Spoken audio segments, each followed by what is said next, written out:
शांति को अपने जूतों की ठोकर मारकर तोड़ने वाले पेरियार ईवीरामा स्वामी नायकर जी के चरणों में नमन करेंगे।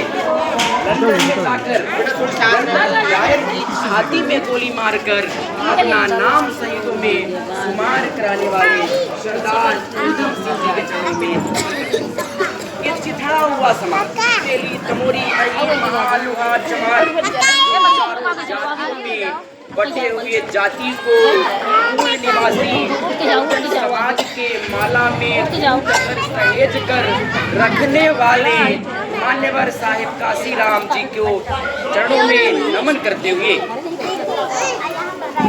पूरे विश्व का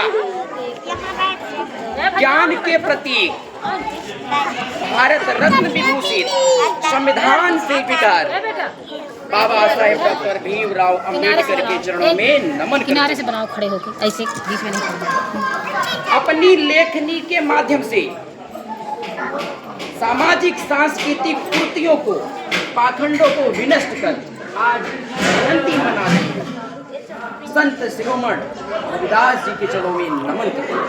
मैं रविराज बौद्ध आज इस विचार संगोष्ठी में पधारे प्रबुद्ध वर्ग और मेरे माताएं बहनें नन्हे मुन्ने मेरे नौनिहाल विद्यार्थियों, आप सभी को रविराज बौद्ध का क्रांतिकारी नमो बुद्धाय, जय भीम, जय मूल निवासी।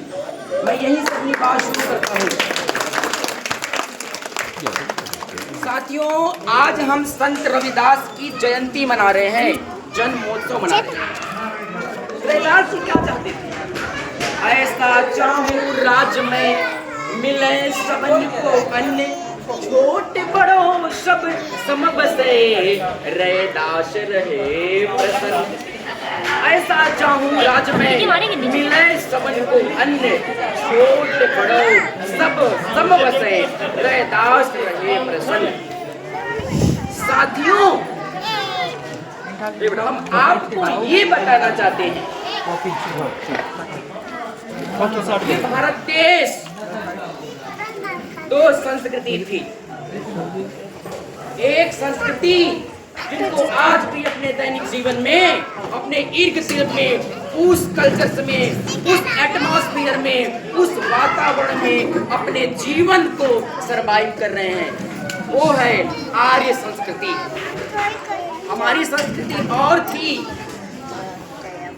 जिस संस्कृति को हमारे पूर्वजों ने इतना सुंदर सपने सजो कर रखा था और उसमें अपने सुंदर जीवन को सोने की तरह व्यतीत किया था। उसमें भारत को सोने की चिड़िया खाया था। आज का जब 5000 वर्ष पहले का इतिहास उठाते हैं, उस इतिहास जो कि आप सबको देखने को मिलता है, सिंधु घाटी की सभ्यता। उस सिंधु घाटी सभ्यता में, उस सिंधु घाटी के सभ्यता में जाति-पाति नहीं थी।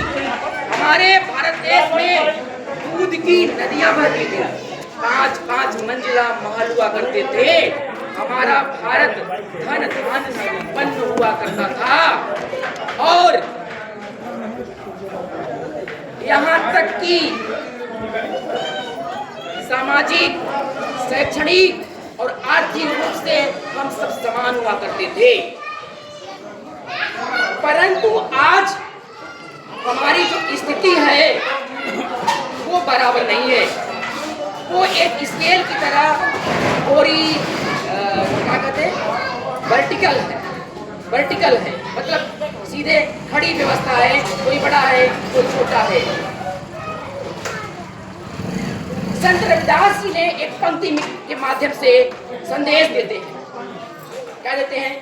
जाति जात के जात है, चेत के तन के पात्र, रैदास मनुष्य न जुड़ सके जब तक जाति न जात।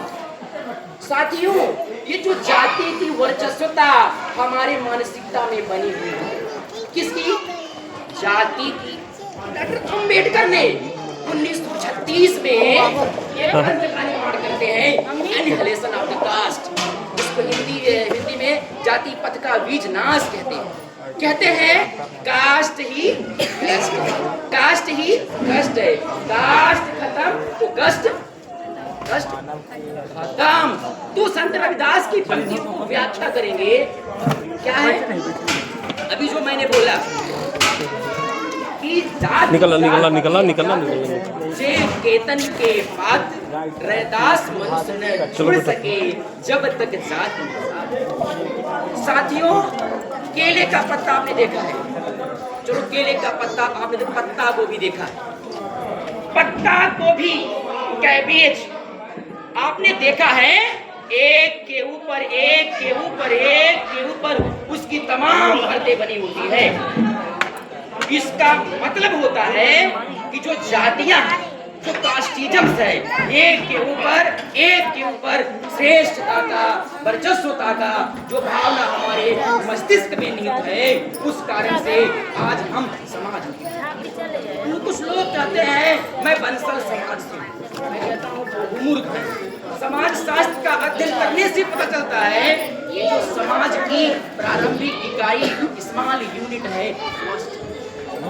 जहां पर बहुत सारे जातियों का ग्रुप ऑफ द कास्ट, जहां बहुत सारे जातियों का समूहीकरण होता है, वहीं से क्या होता है समाज का।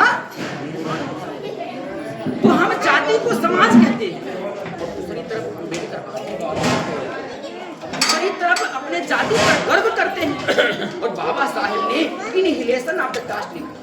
बाबा साहेब ने कहा कि जाति जब तक इस देश में खात्मा नहीं होगा तब तक इस देश में समाज का निर्माण नहीं होगा।